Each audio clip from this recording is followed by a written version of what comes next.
Good evening, everyone. Thank you so much for joining us tonight for part one of a 4-part webinar series called I Cross the Line.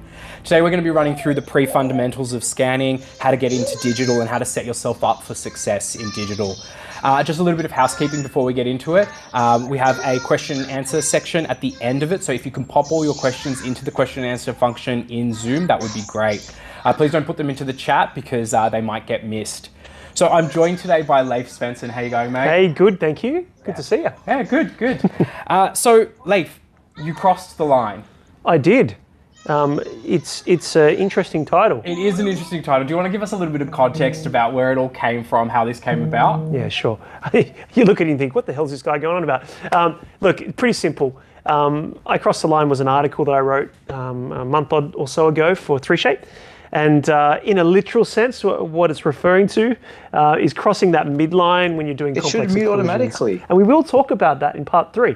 But in this context, it has a broader connotation for us, I think, as practitioners, in that there comes a point in time in your career, especially when it comes to digital, that you need to make a decision.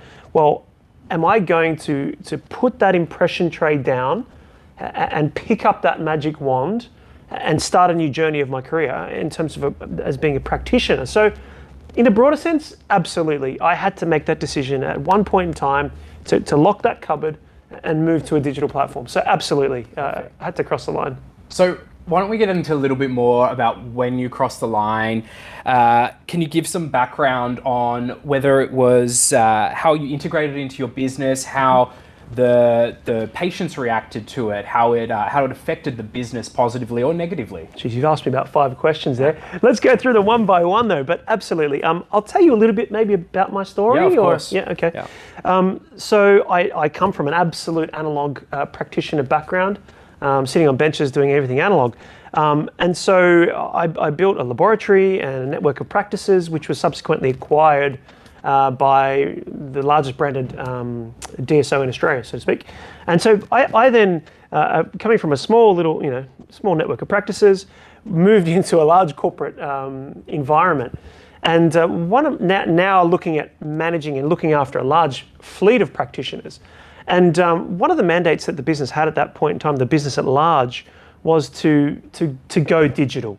And in order to do that, we had to do some research. We had to do some investigations. And so it was my job to do the research, to get in the clinic, get scanners, and I'm talking scanners, like I'm talking 3 chairs, big patient books, and several scanners, and test them all out to see what would be a good fit for the business. And so I did a lot of work on that. And I guess in a sense, I was very, very blessed because I was working, seeing patients with a laboratory credit card where I could make 4 appliances, different stuff for different indications for the same patient. Didn't matter, right? That was my job. I could use 3 different scanners and test everything that I needed to test in order to work out what were the best needs for that business. In addition to that, I was working in multidisciplinary practices. So for example, I strategically plonked myself a day a week in NIB Sydney, right? Huge practice, 18 chairs. Specialists, general practitioners, rookies, the whole lot, right? And in that context, I got to move around from surgery to surgery, working with some amazing guys and gals to get this digital thing working for the business. So that was really a huge thing for me. And that taught me some really interesting things. And I'm going to share them today, actually. Yeah. So you pretty much set yourself up as a digital mentor in a practice where there were multiple disciplines.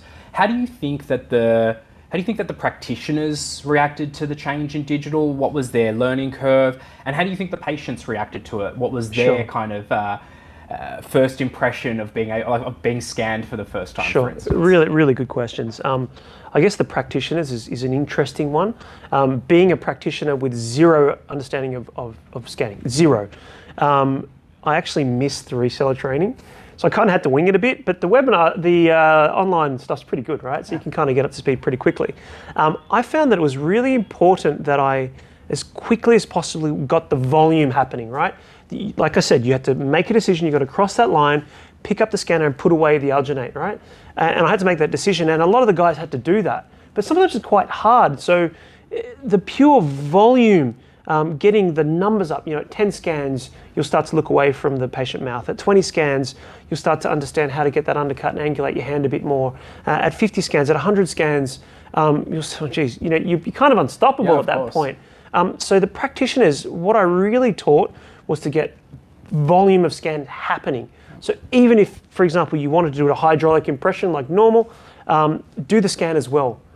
Just get it. You got to get the numbers up, get the miles up if you're a runner, right? Yes, get the scans up. Makes perfect then. 100%. Right. But then what's really cool is, a lot of these practitioners have a long-term patient base who have seen them last year and they didn't have a scanner, and then this year they've got a scanner. And so I've seen patient reactions go from, oh, she was okay, I'm getting a crown today. Where's all that gooey stuff? It's a pretty strong argument for it. But it is more than that. A scanner is much, much more than an impression replacement tool. And again, we're going to look at that. So we've designed this series to be able to show you where you can take this. I am by trade a denture practitioner. Yep. I'm very fortunate to have worked with a lot of guys on implantology as well. But I find that if you can scan for a denture or a partial denture, you can pretty much do it. It's up the higher echelon of the scan radar, so to speak, in terms of complexity. So tonight we're going to talk about the fundamentals, where to put your body, where to put the computer, where to put the scanner, stuff that often gets overlooked, but if you do it and master it, especially the finger support, you're going to be able to pretty much do anything. Absolutely. Yeah. That's really good. Just coming back to you on when you said it's much more than a scanner. How do you use, can you explain to us how you used the other functionalities of the scanner or the other functionalities of being able to use a digital workflow and how you used it in more than just capturing an impression, for instance? Sure. Look, occlusions. Occlusions. My favorite, you go have a look at my LinkedIn profile. It's all about occlusions. It's all about impossible things to do without the scanner. And I'm gonna show you how to do that. I'm gonna try and get some live patients that impossible, one lower tooth standing with a full arch up the top, stuff like that. Yeah. So occlusal records. Now that also, that's probably my number one. But what about opening up occlusions? Full mouth oral rehab. One of the, again, part 3 of the series, we're gonna talk about opening occlusions, how to record that. And I did a research project, again, in practice. I had 200 patients. I practiced opening their occlusions and recording those occlusions, and I'm going to show you that as well. So it's far, far more. I did forget my scanner. I did travel a lot, and I had my scanner with me. I forgot it the other day. And, geez, it was a bad day. It was bad. I didn't go as far as cancelling stuff, but I actually pulled it out. I'm like, geez, I've forgotten how to mix. But to be honest with you, for me, I would not practice anymore. Right. Whether that's a good or a bad thing, I don't know. But I would not do it without it. So, right. And so when you're scanning a patient, how do you use the scanner to kind of educate them? Because we know that for patients being moved over to treatment, the big stopper for them a lot of the time is the money thing, right? But then we also know that a part of the, reservations that patients have with going forward with treatment is that they don't understand what's going on. It's very hard to educate somebody with an impression, or you have to wait to pour up a study model. So how have you used the scanner to, educate patients and to move them forward? And how do you see the way that they change their perception of what's going on or the treatment planning towards, for what they're doing? It's a very pertinent question. The interesting thing is when you bring the screen over, right? You pull the trolley over and you show them. This is the first reaction. But that's kind of like an inquisitive barring of, I don't want to see that, but can you just show me a little bit? It's quite interesting. And they do want to see their own teeth, but they kind of don't. They're kind of embarrassed, but they do. And how else am I going to show somebody what the contact points are on their lower molars right down the back there? How else are you going to do that? Yeah. And so I've seen dentists actually use the scanner as an education tool. And just say, okay, well, there's the crack. Here it is. You can see it here. I mean, it's a much more intuitive, camera. Just the basic static cameras that you take in the mouth. It's far more intuitive, and you've got motion detection now. You've got a lot of things that you can really educate your patient on. But yeah, any day of the week. If I'm going to show them, okay, well, this denture is going to open your bite up by 3 millimeters, I'm going to show you why. It's because you've worn everything else out. Right. So yeah, look, it's a game changer for me personally. How many scans would you say you've done now? Heaps. Heaps? No, thousands. Right. when you measure a scan, right, it's you know, you see the world's fastest scanner dudes going like this. Yeah, that's cool. That's all good. That's easy, right? But I'll tell you what, a denture scan, it's not easy. So I've done thousands of them. I'm probably up to about 2,700 now. I did write an article about the 2,500. I'm going to share a few of the tips, what I learned in the first 2,500 tonight with this dental chair and with the patient sitting there. I've got all our visors and whatnot. I'll show you some of the things there, but 2,500, yeah, learn a lot. I'm going to share it with everyone. I want everyone to know this. So we're going to move into now the clinical side and basically scan postures and handling techniques and everything like that. Why do you think that these things are so important for existing users to take on, new users to potentially learn? Do you think that these, like learning these things, potentially shorten the learning curve for somebody who's starting out? Or why do you think it's so important to learn appropriate posture and these things? Yeah, posture allows better scanning. It's very simple. Visibility, access to the patient's mouth, mobility in your elbow, mobility in your wrists, supporting with different structures of your body, they're critical, especially when you're rotating the scanner around undercuts. Like I'm talking big undercuts where you can rotate and roll the scanner inside the head. So posture is critical. Being able to visualize, see what you're working on, it's critical. I'll show you. Perfect. Well, we're going to start now. We're going to get into the clinical side or the hands-on aspect of the webinar. But first, we're going to have a short break with a little word from our sponsors. So we'll be back with you very soon. Thank you. Some people, when they go to work, think about a process, a task, an outcome. When I wake up in the morning, I think about one thing. The thousands of people I will never meet that are trusting me with a task that could very well change their lives.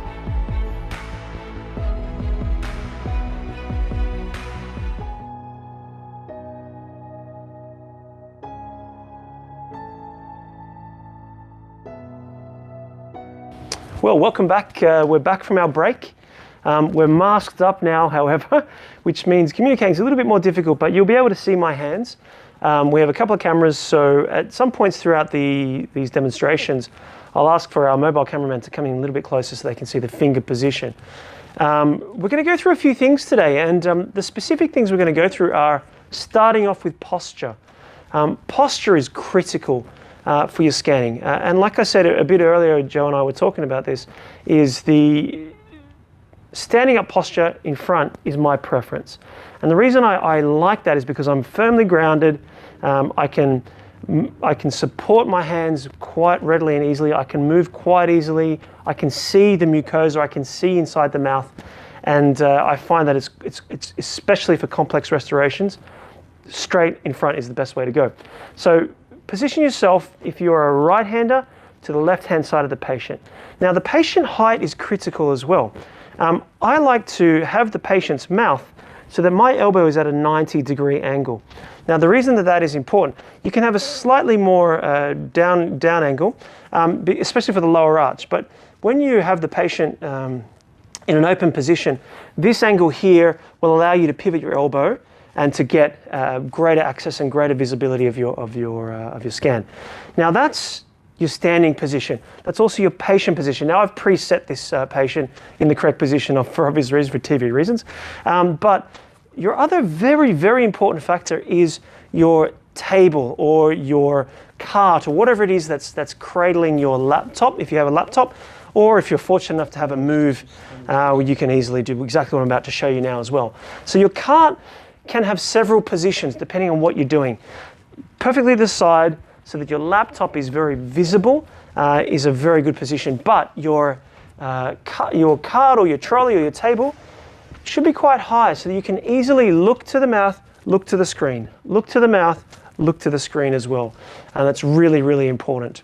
So they're the basic things. So get yourself a trolley. Now I've been to so many practices before where the trolley is right down low and you're bending over trying to get everything. The posture is not great. We don't want that. We want to have a very, very good, again, elbow at 90 degrees, TV screen, very visible, patient screen, very visible, so that you can do your best work. Now, I'm going to show you a couple of things that I wish I had known back when I was doing 5, 10, 15, 20 and 30 scans that will really help you get yourself up to speed very, very quickly. The first thing is supporting the scanner. Now, you never go blind. Let's pretend this was a scalpel, right? You don't go blind into this lovely patient's mouth with an unsupported hand and with a sharp object. This is not quite a sharp object, but irrespective, you need to support it. There's a fantastic gentleman online who actually describes this. Well, I call it bipodization, so supporting your scanner with an additional arm. He calls it the snooker hold, so I kind of was quite cool. So when you open, ask your patient to open. Now again, I'll ask my little cameraman to come into the view here if he can, just to show. So I have the 2 fingers. My index finger is a really important finger for me, because when I start on the lower, I use it to firstly retract. Secondly, I'm supporting my finger, my index finger, in the sulcus of the patient's mouth. Now, hopefully you don't have long nails, but nice and gently. The second finger that's of critical importance is your thumb. The thumb supports the head of the scanner as you move throughout the patient's mouth. It becomes more like a bit of a rudder. So you have your index finger is supporting your hand. Your thumb is supporting the head of the scanner as you move throughout and guide, roll, and protect your scan. Now, on the upper, it's a little bit different. So you change your thingy over, change your handle over. Now I go into the sulcus with my index finger again. So I've got my index finger into the sulcus, and my second finger is my thumb supporting the scanner.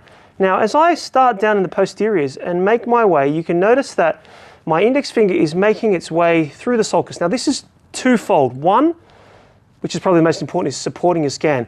But I am very, very interested in soft tissue recording.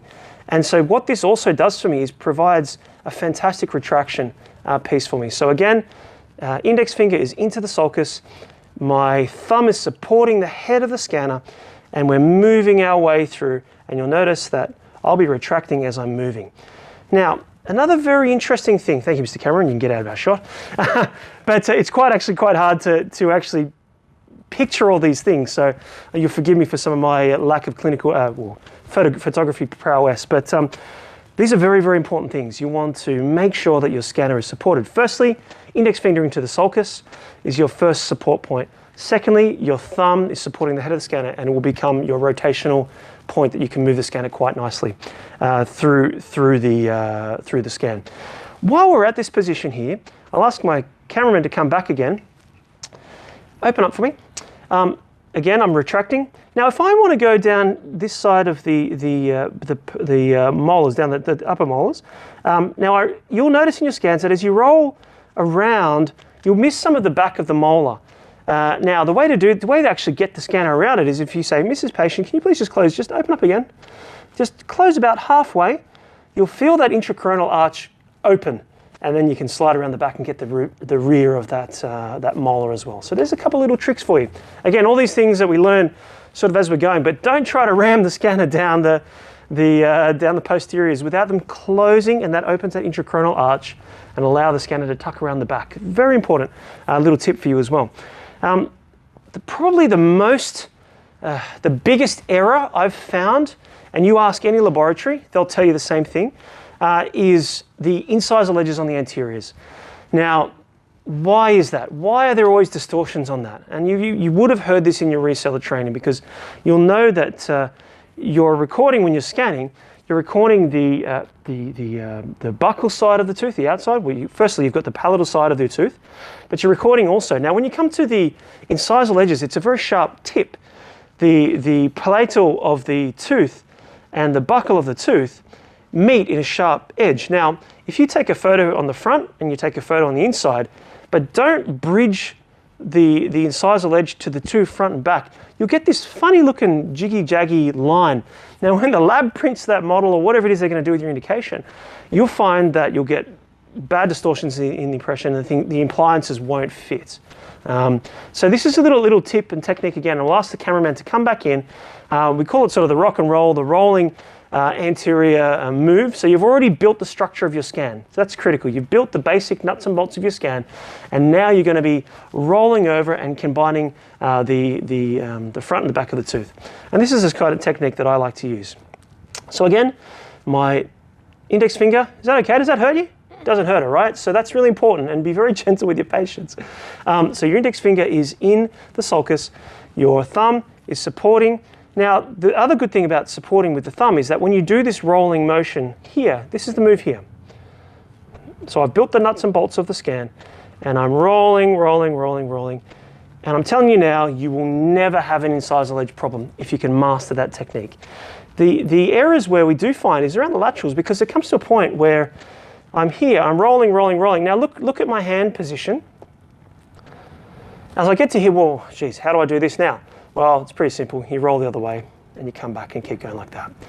So there are a little couple of tips and tricks that got me out of so much trouble. So one, getting your posture right, getting the table or your move or whatever it is that you've got into a good position so that you can see the screen, patient, patient, screen, screen, patient. Now, there will come a time where you can pretty much just look at the screen, but it doesn't mean that you should always look at the screen. There are some things, for example, I'm writing an article at the moment, it's called the tongue-in-cheek of scanning. And it's all about that tongue and that cheek that gets in the way of your photography from giving you a really nice panoramic photo. And no matter how hard you try, that tongue, you tell the patient, look, can you just move your tongue to the left? It goes right. It's an unruly thing. So we'll talk more about that, but that's why looking into the patient's mouth at some point, you'll be able to see those things and you can push away the landmarks. And we'll talk more about that in a further lecture as well. But they're the things you want to look at. So posture, position, chair height, patient height, 90 degrees, position of your scanner, index finger into the sulcus, thumb onto the head of the scanner as a rotating pinpoint. And the other things are just rolling over those anterior. So again, that posture position will help you to get a roll over those incisor ledges. And believe me, it's very, very important. It will decrease your remakes infinitely. So they're the most important things that I want you to remember in terms of fundamentals. Getting yourself into the right position and getting this machine to get the best use out of it. You use those principles and you use it across a wide array of indications. It's going to be fantastic for your practice. Joe, let's have a bit of a debrief now and get ourselves ready for some Q&A. We'll just move these chairs back and we'll be back with you in a moment.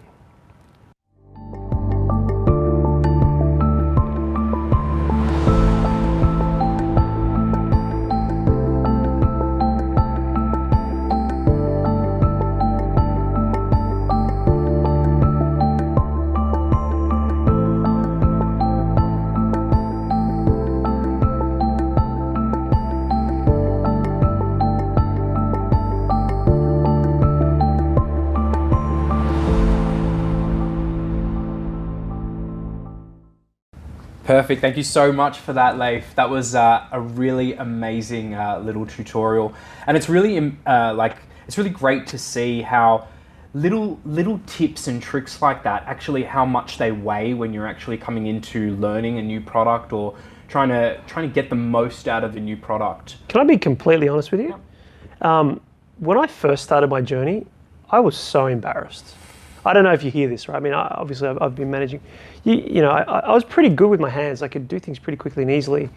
And to go back and be a baby again, I was actually quite embarrassed. So I locked myself into surgery and got the mileage up. Again, we're likening this scanning hours and number of scans up to mileage as a runner. And I had to get my mileage up real quick because I was quite embarrassed. Yeah. Is that something you find as well? It is definitely. So I guess the big reservation for a lot of clinicians is that a lot of them are at the top of their game, right? They can take an impression with their eyes closed, and they can take a really good impression with their eyes closed. And then they have to go from being at the top of their game to being a complete newbie at a new piece of technology. And I guess it is hard for somebody because there's a lot of that mentality of, well, if I'm doing it so well now, then why do I need to do it this way? Why do I need to adopt it? And so I guess it's important to understand the real benefits of going digital and what it does for your patient, what it does for your business. But like I said before, little tips and tricks like this, they really bring the learning curve a lot smaller. And it means that you can learn this quick enough to be able to utilize it for its full potential, because the longer it's going to take, right, the longer the learning curve, the longer it takes to actually get the most out of it. And when people are also looking at something like a return on investment, it really kind of bodes into that whole Sure. idea. Yeah, absolutely, and that's why I guess when I think about what's my favorite indication, back to your ROI, return on investment, it's actually the occlusal record taking, because that's where you really shave appointments. Right. And so, yeah, that's something, and I'm really excited to share these things, because it's just changed my life. So I hope it does the same for everyone else. So I've actually just noticed a question here, and we will get to question and answer later, but I've got somebody here who said, other than impression material, where do you find a return on investment? Didn't I just answer that? Yeah, so I think we should elaborate on that, because it is one of the big questions that we do get asked. And I guess it's more about going, like, where do you see the return on investment in going digital? Sure. I mean, as far as dentures go, they'll absolutely, it's no secondary impression trays. It's no MMR appointments. Yeah. It's fewer try-ins because your bites are correct. Well, look, we've just wiped out 50% of the treatment plan there. Yeah. So if you do a return on investment calculation, and that was my job, it's monitoring and managing the the practitioner hourly rates. So an hourly rate is your productivity when you're in the clinic.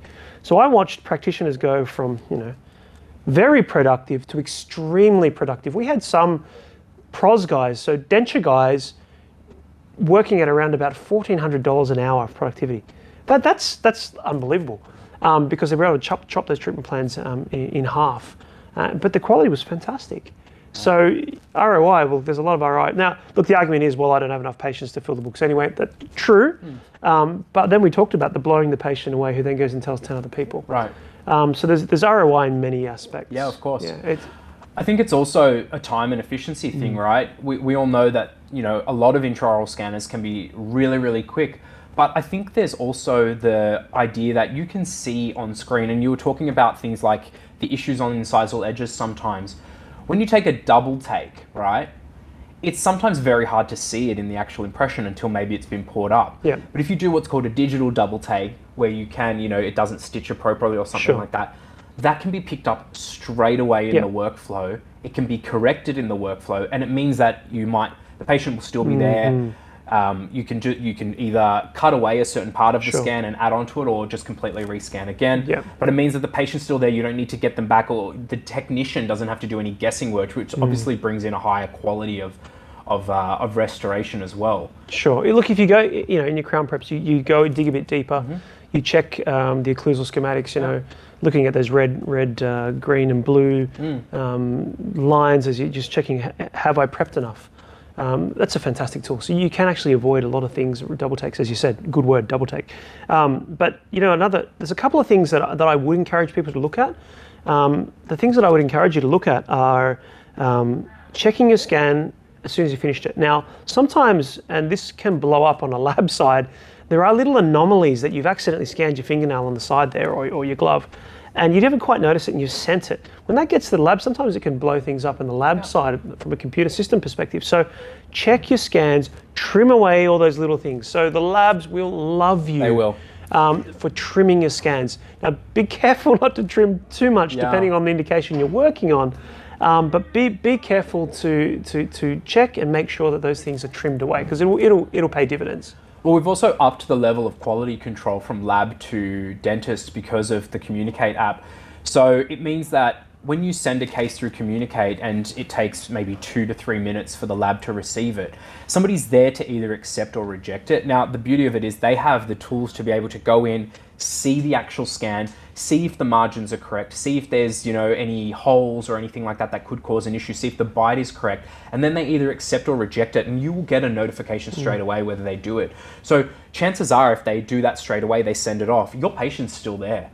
And then that means that if you have a rejected scan and they say, this is why I need you to do it again, you're not getting the patient in, you're not wasting the patient's time, you're not wasting their, your time getting in another patient. So I guess quality control is a huge thing as well. And, with the 3Shape Communicate app, there is a very big communication platform there where you can have transparent feedback from clinician to lab about the quality of scan and the quality of restoration. So I think when we're looking at things like return on investment as well, not having to kind of waste that time Sure. is amazing, and having that communication portal there is, I think it's great. Absolutely. It looks like the questions are piling down now. They really That's absolutely are.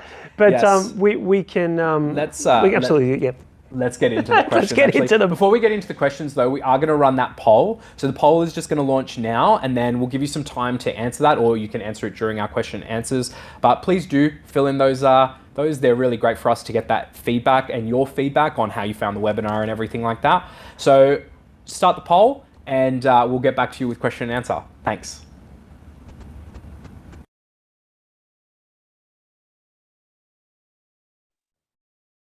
Awesome. Well, thank you very much. That was great. So we're going to head into some questions. We've got quite a lot of them at the moment. So I'm going to shoot straight away. So what are the pros and cons of facing forward or backwards when you're talking about positioning? Okay, yeah, I guess tonight was really a lot about posture, wasn't it? Yes. I mean, look, I am a practitioner that has practiced standing up in front of patients. So I guess it comes a little bit more naturally. So it may not be for those dentists who are used to sitting behind, it might be a bit easier for them to do that initially. The main reason that I think it's a good idea is so that you can have your scanner, you can see the anatomy, and you can also see the screen. So being able to see inside the mouth at the same time is really important. Right. That's my main reason. And then you, like, for example, you're going to be moving things out of the way, tongues, cheeks, your fingers are going to be supporting things, especially in with soft mucosa, right? We're working with soft tissue. That's what we work with. And so you want to move things out of the way and then being able to physically see it. That's my primary reason. Right. So for these indications, it's a good move, Joe. Perfect. We've got another one. I think you may have answered it already, but if you want to reiterate, what's the best way to scan tricky lower sevens in the back? Okay. What aspect of the seven? Good. This is the question you want to know. So is it the distal or the mesial aspect of the seven? Let's say mesial for now. Yeah. If we go mesial, actually, I've also got another one you from do. Joanne. Can we knock yes. over to one? Yeah. Okay. Well, let's go distal. Always hard to get into proximal surfaces, especially mesial sides. Any tips? Okay, we'll do distal, then we'll do mesial. Yeah. So you did notice just not long ago that I said that the best way to do it is to actually get your scanner, and as you come in the patient's mouth, you can't get around the distal because there's just anatomy everywhere. Yep. The best way to do that is just to close about halfway, and then you'll be able to slip around the back. So that's how you get your distal. Perfect. Now mesial, we're going to actually talk about this in the next session. And the hardest things to actually scan are the undercuts between a missing tooth and then two adjacent teeth on either side. Right. The technique that I will share, I do have a model. I've got a model here, and we'll use this next session as well. And I'll just give a bit of a precursor. But basically, you need to get the scanner. If you can see that we don't have our close-up scanning because we've come away from the clinical setup. You've got to get your scanner perpendicular to the patient, and that can be tricky with the cheeks. Anyway, but that's the move you've got to do, and then there'll be a bit of a rolling move. But stay tuned next week. We're going to go through a lot. We're going to go through our partial stuff. We're going to go through our full. I'm going to address all of these things. Joe, we've actually got live patients as well. Amazing. So, stay tuned for that. But yes, it's a perpendicular move, and I'll show you that next week. So please come next week, and we'll have a look at that together. Great. Next question is, what is the standard learning curve when you're getting started, and is it worth the learning curve? Yes, it's absolutely worth it. I'm several thousand scans in now. Yep. And I can't go back. I could never go back. So it's critical that you just really you've got to just get through the volume of scans. I reckon, I've sort of quantified it a little bit. First 10 scans are really, really important for getting just the training wheels off. 20 scans, you start to look away from the patient mouth a little bit and start to look a little bit at the screen. You get up to 50, you really start to understand what you're doing. You've really forgotten about all your anxieties. They're all gone. And now you've got the patient confidently sitting in the chair. So 50 is a really good number. 100 is actually my favorite number. I love people to get up to 100 as quick as possible. And it doesn't have to be anything difficult, just 100 mouths. And that's the learning curve that I tend to take my people that I train, I move them through that sort of a trajectory. I guess it's also 3Shape have a number of educational options available as well. So we have our 3Shape Academy. We obviously do train our resellers, and then they'll come in and train you with your purchase. But we also have a huge, I guess, a huge amount of information out there to the public. We've got 3Shape Community, which allows people to go in and search any kind of issues that they had and see if anyone's had that or any kind of tips. We have a dedicated YouTube channel, which allows people to go on and learn at their own pace, basically. And then also 3Shape run their own academy out of Sydney, which we do many courses and everything like that. So if you are worried about the learning curve or how long it's going to take you to get there, there are options to be able to get more education and educate yourself at a higher rate. But I think it's very important, as Leif said, to make sure that you are practicing. Scan on yourself. Like when I started at 3Shape and I had to learn how to scan with an intraoral scanner, I used to scan on myself every single day. And if you've got an intraoral scanner, it's very easy for you to be able to scan every day or scan one of your nurses or vice versa. So, John, I forgot to show you guys this. One of the tips that I do for newbies, right, is that you take the scan tip off. And this is so when I do the training that I do with corporates and dentists and whatnot, I actually get them to put that on their index finger, and with a glove on, of course, and pop that on your index finger, and you're actually able to practice a lot of the movements before you've got the hardware in your hands. It's really easy to move that around, but it gives you some muscle memory. It's a little thing that I learn along the way that's really helped a lot of people. So just getting that volume of scans up and running. How many Trios do you have, and is it worth? Is this a question? How many Trios do you have, and is it worth paying subscriptions? I get this every time I do a webinar. I get this question: is it worth paying for subscriptions? But sure, I'll let you. What am I answering? What am I answering? I mean, I guess for you as a business owner, is it worth I mean, how many do you have, and is it worth paying there? But I can elaborate a little bit in regards to the subscription. A little bit after you. So I don't want to answer the subscription. No one wants. I don't want to pay a subscription, but hey, you know what? If you want a great product, you've got to pay the money, right? Yeah, right. So I'll let you answer that one. We have multiple. Every location that we have has an intraoral scanner. We have 3 at this point in time. Okay, good. And it's critical to have that, because then practitioners can be very, very productive. Yeah. And as we go through this series, I'm going to show you how to become very, very productive by using one of these little things. Perfect. I'll in regards to subscription. I'm staying out of that. Yeah, of course. 3Shape have a very flexible subscription model. For any new purchases of a Trios, basically it actually comes with 1 year free subscription. And what's included in that is 5 years warranty and replacement, drop warranty, your Cure Academy points, which you can cash in for extra learning with the 3Shape Academy, and many other options in there. But you also have the option after 1 year to drop off onto what's called Trios only. And that means that you're not paying a subscription. There are certain things that you have to, so you'll lose things like the 5 years warranty and replacement, everything like that. But if it's a model that you want, where you think, I don't want to pay subscriptions, it's not what I want for my business, it's a very flexible option for you. And you can take that whole year to decide whether you actually want to continue paying it, whether you see value in it.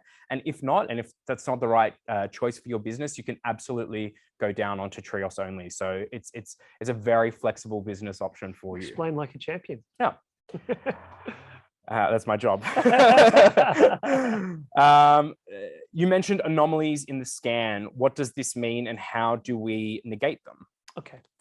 Yep. All right. So by anomalies, I mean, when you're scanning, sometimes you will record things that don't exist, or they do exist, but you don't want them. They're not going to be applicable to the appliance that you're constructing. Yep. So for example, you may get some mobile mucosa, you might get a bit of tongue in the scan, and you might get some extensions into the cheek that are all wobbly, but they just look like little smudgy little cheek or pink areas there, which will actually cause the lab grief. We did mention that a moment ago, yep. But they will cause the lab grief because sometimes that little part is separated from the main body of the scan. And then the system, and then we'll be trying to work out which is the actual arch. What are we working with here? And so it'll be a bit confused. So it's just so easy just to trim your scans. and solve all those issues. Just trim your scans, trim them back to the anatomy that is applicable to the appliance or whatever it is that you're doing at that time. Perfect. One, you mentioned tables and trolleys. Where can I buy a table like this? I think they're talking about something like that. Okay, yeah. I'll just quickly say though, our sponsor and reseller, Dental Access,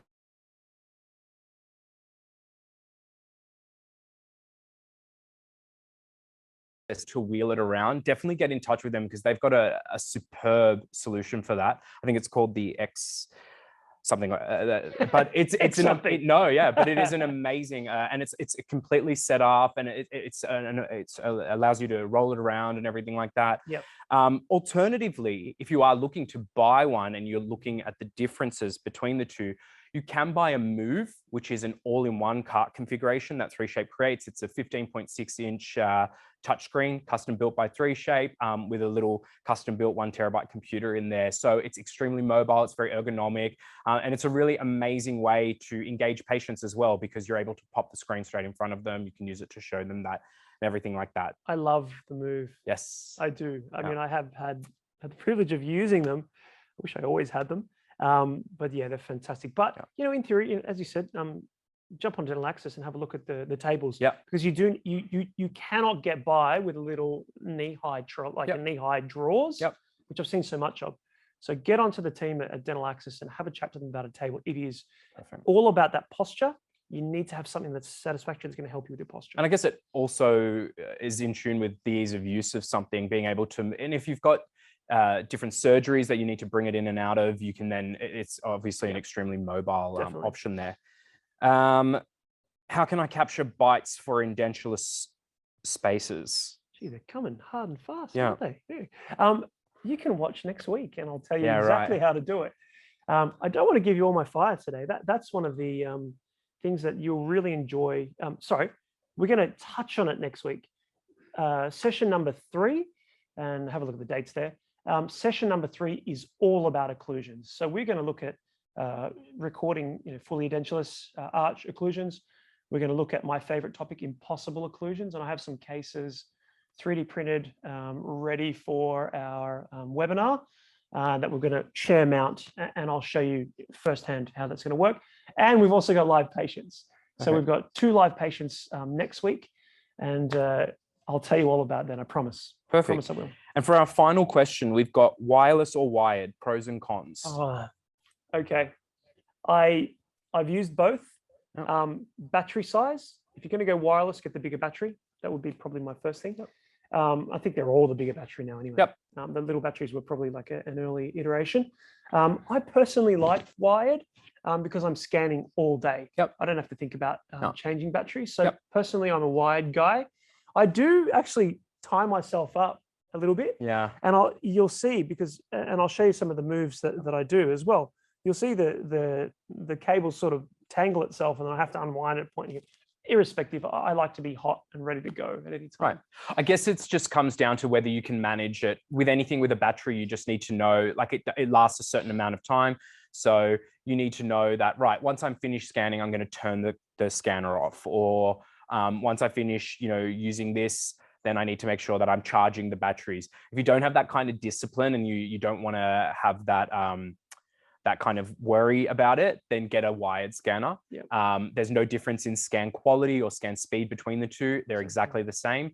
But if you do like that freedom of motion, if you like the idea of a wireless scanner, and you think, it's the right thing for your business, then yeah, absolutely go with a wireless scanner. The one thing with the batteries is the way that I used to manage them when I was running, like I said, my journey, my history here is I've tried everything, right? And when I had the battery pack scanners in surgery, I would, because I was scanning all day, I would just keep changing them. Like I'd let it run down. Even though I didn't have a patient, but I knew there might be one coming, I just kept going. So if you've got the big battery, you got all 3 of them, you can actually just keep going and going and going and going. But it's just disciplining yourself to do that. Perfect. People are more disciplined than I am. Good. Well, I think that's it for the for tonight. Thank you so much for everyone joining. A really big thank you to our sponsor, Dental Access. If you're looking to go digital or looking to expand your digital portfolio, or if you have any questions, please make sure you get in touch with them. A really big thank you to you, Leif. You're a wealth of knowledge, and we really appreciate what you've shared with us tonight. Please make sure that you do tune in for our next part, which is part 2, which is going to be edentulous scanning and partially edentulous scanning. This is the first of a 4-part series, so please make sure you register for all of them. But thank you very much for joining us and have a great night. All the best. Thanks. Thank you. Bye.